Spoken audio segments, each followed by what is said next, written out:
Hey guys, Sean Murphy here. I want to talk to you about my newest listing, 805 Brookline here in Rockland. It's a 2-bed, 1.5 bath condo. Let's go take a look.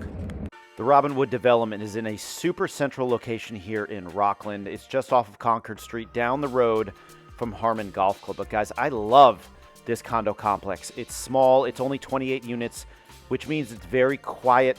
People get to know each other, and it has a very neighborhood feel to it. But as you enter into the unit, you will see you come right into this bright, airy kitchen.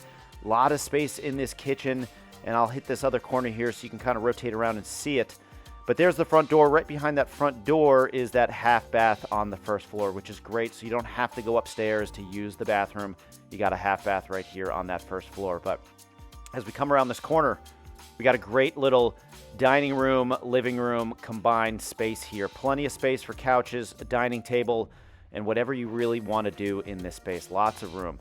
But the best part, you got this private patio. You can walk right into this private patio as well as your own private shed, which is great because these units do not have basements. So it's really nice to have that extra storage. But you'll notice a lot of closet space throughout this unit.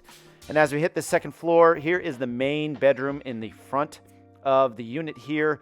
A lot of space, really big bedroom. And as I rotate around, you'll get the full bath here on the second floor. A lot of space in this bathroom as well. And then we rotate back and go into the second bedroom. Now, this is slightly smaller than the one in the front, but still a lot of space in this bedroom as well. Now, as we head upstairs to the third floor, this is kind of a bonus room, guys. You can use this playroom, office, another bedroom, whatever you'd like to do. Beautiful skylight here. Any questions? Let me know down in the comments or send me a quick message.